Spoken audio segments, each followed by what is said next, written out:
Peu importe les événements qui arrivent dans ta vie en ce moment, qu'ils soient positifs ou négatifs, ton bonheur ne dépend que de toi. Dépendant de comment est-ce que tu réagis à ces choses-là, tu dois être heureux ou malheureux. Si tu es dans le type de personne qui est parfois heureux ou malheureux dépendant des circonstances qui arrivent, dans cette vidéo, je t'explique 8 éléments ou alors 8 habitudes que tu dois développer pour pouvoir garder ton bonheur en toutes circonstances, peu importe si tu vis quelque chose de négatif ou alors de positif. Si tu me découvres dans cette vidéo, je suis Orline Shine et sur cette chaîne, je partage avec toi les astuces qui me permettent de faire briller ma vie afin que toi également tu puisses faire briller la tienne. Et aujourd'hui, on va débattre sur le point de garder son bonheur à soi, peu importe les événements qui arrivent dans notre vie.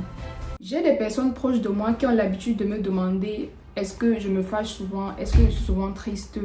Et la réponse c'est que oui, parfois je suis triste, mais le tout dépend de comment est-ce que je réagis aux événements qui arrivent dans ma vie. Donc la plupart du temps, je suis ce genre de personne-là qui va savoir comment cadrer ces événements, qui va être stoïque, dépendant de ce qui arrive dans sa vie. Elle va toujours savoir comment se maîtriser parce que on n'a aucun contrôle sur les événements qui arrivent dans nos vies. Maintenant, dépendant de ce qui arrive, il faut donc savoir comment réagir à chaque situation. La première chose que tu dois développer pour garder ta joie en toutes circonstances, c'est que tu dois apprendre à maîtriser tes émotions. Tes émotions sont la plupart du temps ce qui te permet de te sentir mal, même lorsqu'il n'y a même aucun problème. Il y a une citation qui dit que tu souffres le plus à cause de tes émotions par rapport à ce qui arrive même dans ta vie. Parfois, on n'a même pas encore vécu une situation, seulement le fait de penser nous fait vivre mal le moment présent parce qu'on est en train de se demander qu'est-ce qui arrivera si ceci arrive. Qu'est-ce qui arrivera si telle chose se passe comme ci ou comme ça? Apprends à maîtriser tes émotions. Peu importe si c'est que tu as perdu une personne, ce cas-là est différent parce que tu vas réagir différemment pour ce cas-là. Maîtriser tes émotions veut dire quoi? Tu décides de ne pas répondre à cette personne-là. Pas parce que tu es lâche, mais parce que tu sais qui tu es et tu ne veux pas peut-être blesser cette personne-là. Et la plupart du temps, les gens qui savent maîtriser leurs émotions, ce sont des gens de personnes que lorsqu'ils décident de faire quelque chose, c'est vraiment désastreux. Donc, sois cette personne-là qui maîtrise tes émotions dépendant de qui tu as en face de toi. Parce que si tu sais maîtriser tes émotions, personne et rien ne va empiéter sur le bonheur que tu partages autour de toi ou bien pour ta vie à toi-même. La deuxième chose que tu dois développer pour préserver ton bonheur, c'est que tu dois apprendre à développer l'autosuffisance. L'autosuffisance, c'est lorsque tu as peu, mais tu sais comment vivre avec le peu que tu as. La plupart du temps, on n'arrive pas à bien vivre parce que on essaie d'imaginer telle ou telle autre personne vivant une belle vie et ce que nous on a est peut-être plus petit que ce que cette personne a là. Premièrement, ce n'est pas bien de se comparer et deuxièmement, on doit savoir vivre avec ce qu'on a tout en cherchant plus. Dire qu'on va apprendre l'autosuffisance ne veut pas dire qu'on ne va pas en chercher plus, mais c'est plutôt dire que le peu que tu as, tu parviens à vivre avec et même le peu que tu as là, tu peux partager, tu peux vivre la meilleure vie qu'il faut que tu vives juste parce que tu sais comment manager le peu que tu as. Donc apprends à développer l'autosuffisance avec ce que tu as. Tu te sens à l'aise où tu es et tu vas trouver le bonheur, peu importe si aujourd'hui tu as mangé ou pas. Si tu ne manges pas aujourd'hui, cherche plutôt le moyen de dire que comment est-ce que je fais pour manger. Peut-être en te posant cette question-là, tu vas trouver le moyen de manger ce soir et tu vas avancer dans le bonheur que tu dois préserver parce que le bonheur te permet de vivre la vie que tu mérites. Si aujourd'hui tu es malheureux, demain tu es malheureux, je ne sais pas, peut-être c'est quand tu vas mourir que tu vas chercher le bonheur, je ne sais pas. Mais développe cet aspect de l'autosuffisance pour être sûr que peu importe ce que tu as, tu parviens à vivre avec et garder ton bonheur tout en cherchant plus. La troisième chose pour garder son bonheur, c'est que tu dois apprendre à vivre l'instant présent. L'instant présent, c'est le plus important. On ne va pas se nier que à chaque fois, on s'est en train de penser à demain, on s'est en train de penser au mois prochain, on s'est en train de penser à l'année prochaine. On est toujours en train de se poser la question, qu'est-ce que je vais faire demain? Comment est-ce que demain sera? Est-ce que si je ne fais pas ci, demain sera comme ça et tout? Demain n'existe pas. Demain, c'est un mot qu'on a créé pour nous stresser. C'est vrai qu'on doit penser à demain, mais le plus important, c'est vivre le présent. Si en ce moment, tu te sens bien, vis ce moment-là. Enjoy ce moment-là à fond parce que demain c'est demain en fait. Demain ce n'est pas aujourd'hui. Apprends à vivre le moment présent. Il y a certaines personnes que tu vas peut-être les inviter. J'ai une amie que je l'ai invitée quand j'étais au Portugal pour aller prendre un verre. Entre-temps, elle arrive là, elle se sentait mal parce qu'elle avait des difficultés avec son petit ami. Elle n'a pas pu vivre le moment présent parce qu'elle se sentait mal à cause des problèmes qu'elle avait avec son petit ami. Moi, je me dis, si tu es à un endroit où tu es censé vivre, censé t'épanouir, mais tu ne t'épanouis pas parce que tu es en train de penser à quelque chose qui s'est passé hier, ou alors tu es en train de penser à ton avenir de demain. Quand est-ce que tu vas vivre ta belle vie en fait? Je ne sais pas quand. Apprends à vivre l'instant présent. J'ai également un autre ami qui a eu un événement triste et qui n'a pas pu assumer le fait qu'il fallait faire les examens. Du coup, il n'a pas du tout composé les examens juste parce qu'il se sentait mal en ce moment-là. Ce qui le faisait se sentir mal, c'est quelque chose de il y a 2 semaines. Genre, il ne vit pas le moment présent, il ne vit même pas le futur, mais il vit le passé. Pour moi, je trouve déplorable parce que normalement, non, il doit être un peu plus tenace par rapport aux femmes. Si c'était une femme, je pouvais encore comprendre, mais un homme qui n'arrive pas à supporter un truc qui s'est passé dans sa vie pour 2 semaines, je sais pas. Apprends à vivre le moment présent et ça va te permettre de garder ton bonheur. Dis-toi que demain n'arrivera jamais. Parce que quand on dit demain là, quand est-ce que demain est venu? N'est-ce pas, aujourd'hui on va toujours dire demain, demain on va toujours dire demain, demain on va toujours dire demain. Vis le moment présent et enjoy your life. La 4e chose qui va te permettre de garder ton bonheur et de le préserver, c'est d'apprendre à te confronter avec les choses difficiles dans ta vie. Quand je dis confronter avec les difficultés dans ta vie, je parle du fait que tu dois apprendre à souffrir de façon volontaire, à faire des choses qui te font te sentir mal de façon volontaire. Je parlais dans l'une de mes vidéos de discipline, que je vais vous mettre ça ici, que lorsque tu veux apprendre à te discipliner, même quand tu te sens mal, il faut apprendre à le faire lorsque tu es conscient que tu es en train de faire quelque chose qui est difficile pour toi. Par exemple, j'ai mentionné le fait que tu peux descendre de ton bus avant l'arrêt du bus où tu étais censé descendre pour pouvoir marcher. Tu peux décider d'aborder de nouvelles personnes dans la rue, quelque chose qui est difficile, assez difficile pour beaucoup de personnes. Moi, je l'ai développé déjà parce que j'ai vendu quand j'étais petite. Donc, je partais au marché vendre quand j'étais petite et parfois j'abordais les gens, genre j'entrais dans leur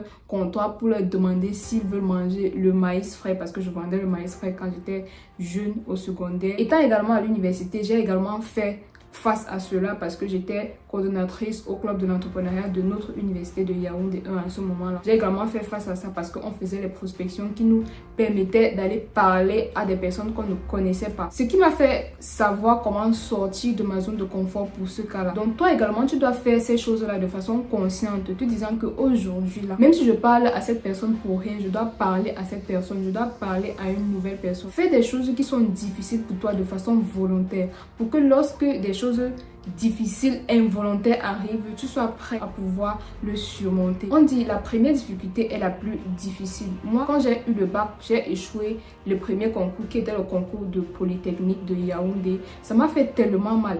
Mais deuxième fois, je ne ressens plus trop la douleur. Troisième fois, quatrième fois, je m'en foutais même déjà. C'est vrai que j'avais toujours ça en cœur, mais ça me faisait moins mal par rapport à la première fois. C'est la même chose. Si tu parviens à pouvoir développer cela, pouvoir te mettre dans l'inconfort volontairement, c'est un peu comme si tu es en train de t'apprêter pour les difficultés que tu vas avoir dans ta vie. Et lorsque ces difficultés vont arriver, tu auras plus de facilité à pouvoir les prendre et à vivre avec, sans avoir à trop te casser ou alors à avoir trop de poids à porter sur toi. Et du coup, tu préserves ton bonheur d'une certaine façon. La 5e chose pour garder son bonheur ou alors pour le préserver, c'est que tu dois apprendre à visualiser le malheur qui peut arriver. Visualiser le malheur, c'est pour dire quoi? On est sur terre, on sait qu'on va mourir. On sait tous qu'on va mourir. Mais sauf qu'il y a peu de personnes qui restent et s'assoient et se disent que mince, donc je vais mourir demain. Il y a peu de personnes qui prennent le temps de le faire. Je me dis donc que si tu prends le temps de t'asseoir et te dire que ta maman que tu connais là, ton papa, tes frères et soeurs, toi,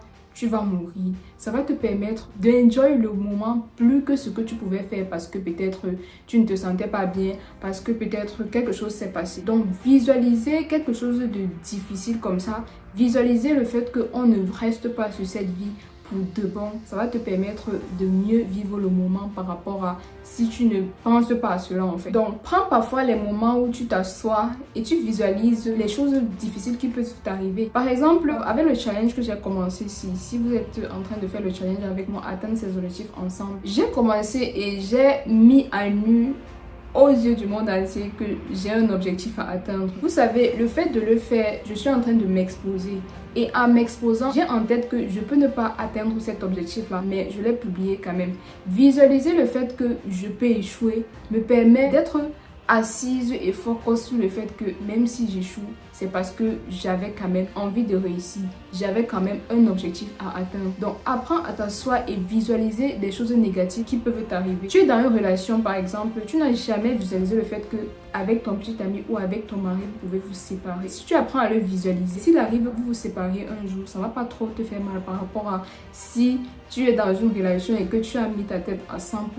Je ne dis pas que tu ne dois pas mettre ta tête à 100%, mais apprends à visualiser les choses négatives qui pourraient arriver. Plus tu les visualises, plus tu as la possibilité de les appréhender lorsqu'ils viennent. Le 6e point à développer, c'est que tu dois apprendre à maîtriser ton tempérament, que ce soit dans la positivité ou la négativité. Parfois, on vit des moments où on est tellement enthousiaste que ça peut nous apporter des malheurs.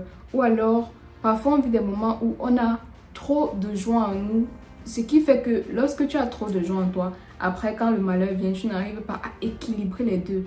Donc, si tu apprends à maîtriser ton tempérament, que ce soit quelque chose de positif ou négatif, tu auras la possibilité de bien le prendre et vivre la vie bonheur que tu mérites parce que tu sais comment te comporter lorsque c'est positif et comment te comporter lorsque c'est négatif. Donc, apprendre à maîtriser son tempérament veut dire que tu sais comment gérer les choses positives qui viennent dans ta vie. Donc, tu ne te réjouis pas trop et tu sais également comment faire pour ne pas trop te sentir mal lorsque quelque chose arrive. 7e chose que tu dois développer pour garder ton bonheur à toi, parce que c'est très important, c'est de pratiquer la gratitude. Que quelque chose soit petit que tu aies ou beaucoup, que tu puisses vivre un moment triste ou malheureux ou bien positif. Si tu apprends à développer ta gratitude, tu auras cette habilité-là d'être toujours heureux. Parce que même dans les événements négatifs qui nous arrivent, il y a un petit plus de positif que peut-être on n'a pas encore rencontré. Même l'une de tes connaissances qui meurt, il y a peut-être quelque chose de positif que tu ne peux pas encore voir en ce moment-là parce que tu te sens triste, parce que quelque chose vient d'arriver. Et on dit souvent, Dieu ne fait rien pour rien. Et la nature fait ces choses de façon aléatoire. Ce n'est pas que ça a été prédit que ça va arriver comme ceci. Maintenant, le fait d'avoir cette gratitude-là en toi, de toujours reconnaître que peu importe si c'est positif ou négatif, je sais que il y a quelque chose de bien derrière qui vient. Du coup, tu gardes ton bonheur, tu gardes ta positivité et tu avance. Il y a une citation qui dit: le secret du bonheur n'est pas dans la recherche de plus, mais dans l'acceptation et l'adaptation de ce qu'on a en ce moment-ci. Donc, apprends à développer ça et tu vas te sentir heureux, peu importe ce qui arrive dans ta vie en fait. Le 8e, naturellement, et dernier point, c'est juste de penser positif. Pense positif dans tout ce que tu fais. Comme j'ai dit, tu dois penser également ce qui peut arriver négatif pour te préparer. C'est pas que tu penses et que dans ta tête tu veux que ça arrive. La façon de penser lorsque tu penses à ce qui est négatif est différente de la pensée positive dont je vais aborder en ce moment. Penser les actions négatives qui peuvent arriver, c'est juste pour te dire que je mets dans ma tête que ce truc peut également arriver. Malgré que ce que je veux que ça arrive, c'est quelque chose de positif, je mets dans ma tête que ce truc négatif peut aussi arriver pour me préparer à l'accepter si cela arrive. Maintenant, ce qu'il faut développer comme esprit, c'est l'esprit positif. Voilà les 8 points que tu dois développer pour garder ton bonheur, parce que ton bonheur ne dépend que de toi. Ça ne dépend que de la façon dont tu réagis sur les événements qui arrivent dans ta vie. Si tu parviens à développer ces points-là, tu auras la facilité d'être plus heureux dans ta vie, que tu puisses vivre des moments positifs ou négatifs. Et je vous dis, vous devez développer ces points pour garder votre bonheur, pour garder votre positivité et jouir de la vie, parce que les gens meurent. C'était tout pour cette vidéo. J'espère que tu l'as aimé. Like-la, abonne-toi, mets un commentaire, peu importe ce que tu as envie de dire, mets un commentaire. Et on se trouve à bientôt pour une nouvelle vidéo. Regarde cette vidéo sur la gratitude pour pouvoir la développer et être plus heureux dans ta vie. Make your life shine.